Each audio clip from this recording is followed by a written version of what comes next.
Graça e paz, querido ouvinte.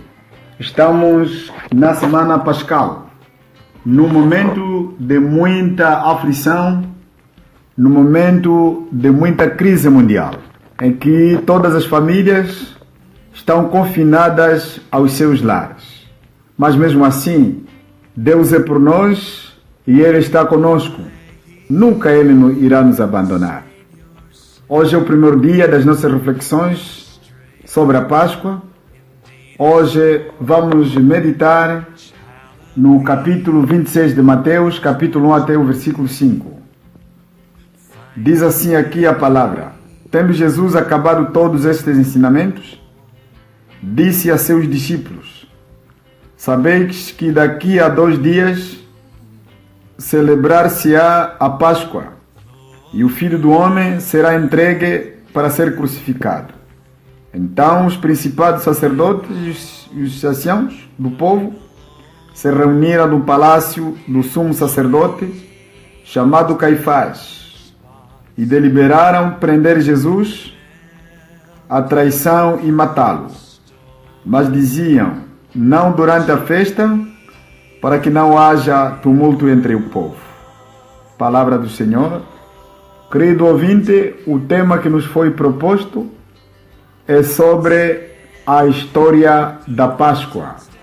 E o nosso subtema de hoje é sobre a traição de Jesus por um homem chamado Judas, que era da sua equipa.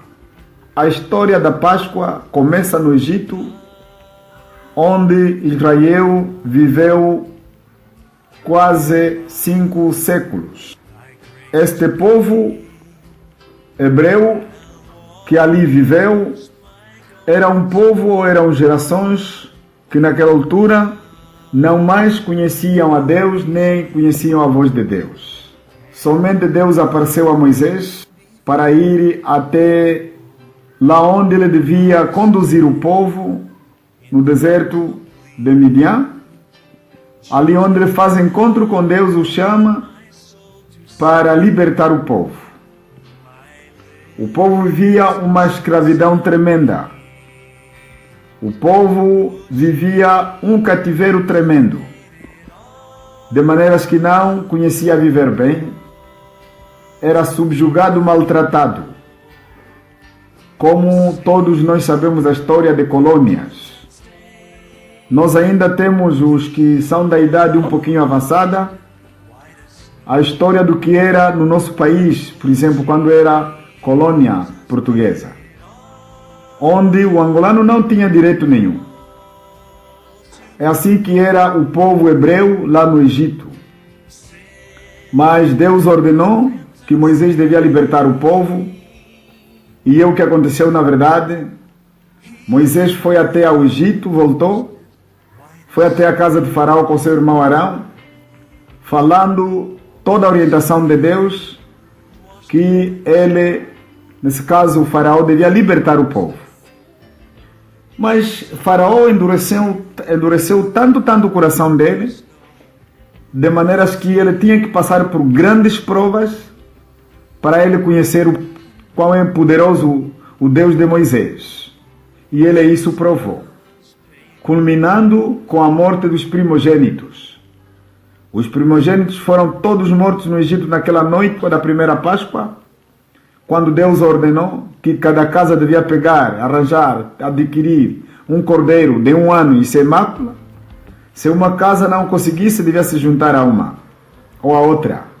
É o que aconteceu. O sangue era aspergido em umbrais das portas e em vergas. O povo cumpriu. E naquela noite, o anjo da destruição passou por todo o Egito. Ele matou, exterminou todos os primogênitos, a partir dos primogênitos da casa de Faraó até os primogênitos dos animais. Todos ficaram ceifados. E houve grande pranto em todo o Egito. E o povo clamou a Faraó: vá a Moisés para que esse povo deve sair. E Faraó pediu a Moisés que deviam sair eles todos e os seus animais. É o que aconteceu, saíram. É aí onde começa a Páscoa. E aí esse cordeiro, ao lado tinha os pães asmos, que não deviam ser levedados. A levedação ou o fermento é o sinal de falsidade. O nosso Senhor Jesus Cristo é o que fez, tanto aquele cordeiro no Egito era o tipo de Jesus que viria. E para nós hoje é uma realidade. Não mais o tipo, mas o antítipo, que é Jesus. Jesus veio e, na verdade, como acabamos de olhar para o nosso texto, ele entra em cena para o cumprimento das Escrituras, segundo aquilo que lhe foi determinado. Jesus foi preso naquela quinta-feira e foi julgado pela traição de Judas. Judas era da equipa de Jesus. Era um discípulo de Jesus chamado.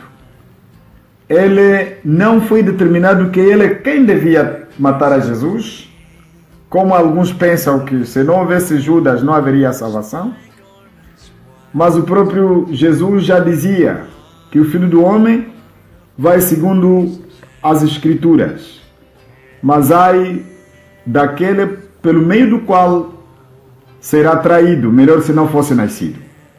Judas recebeu 30 moedas de prata aos sacerdotes para trair o sangue imaculado. E ele consumou os seus intentos. Mesmo naquela noite, na última noite, quando Jesus disse: vos escolhi 12, mas um de vocês é diabo. E quando os discípulos ficaram tristes, cada um perguntou se era quem. Ele também disse: mestre, sou eu? E Jesus, a resposta foi: tu dizes. Jesus era tão prudente que ele não queria condenar a Judas, mas queria que Judas ele mesmo reconhecesse o pecado, os seus intentos, as suas intenções, e dissesse: sim, Jesus, sou eu, perdoa. E naquela altura, Judas seria perdoado. Esta é a nossa lição de hoje, querido ouvinte. Devemos ter muito cuidado nas nossas comissões, na nossa comunidade cristã, para que não aconteça como aconteceu naquela turma de Jesus. Jesus tinha apenas 12.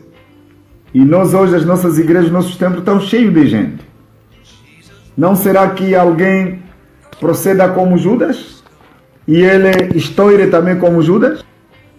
Judas não provou nenhum prata ou nenhuma prata daquele dinheiro. Ele morreu, como vemos no capítulo 27 de Mateus, versículos 5 e 6. Hoje, mesmo no nosso mundo, o dinheiro tem provocado muitos prejuízos na fé. Muitos problemas. Judas não causou só problema para Jesus, mas também ele causou problema para os outros discípulos.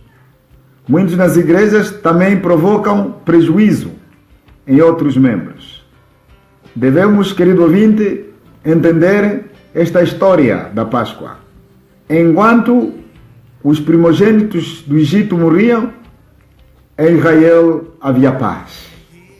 Quando nós estamos em Deus, nós temos paz. O mal pode vir. Deus é com aqueles que o confiam. Nós hoje estamos confinados nas casas por causa do Covid. Mas Deus é bem presente, querido ouvinte. Deus é com aqueles que o confiam. O importante é tirar o medo. O importante é lançar o fardo de Covid nos pés de Jesus. Porque Ele veio para nos socorrer. Não só em áreas espirituais, mas também Ele tem poder com as epidemias. Também tem poder com as doenças. Ele tem poder com toda a natureza. Convida Ele nesta Páscoa. Receba Ele na tua casa. Para que seja a sua visita aí. Acolhe Jesus. E Ele mesmo te socorrerá nas suas dificuldades. Que Deus te abençoe. Amém.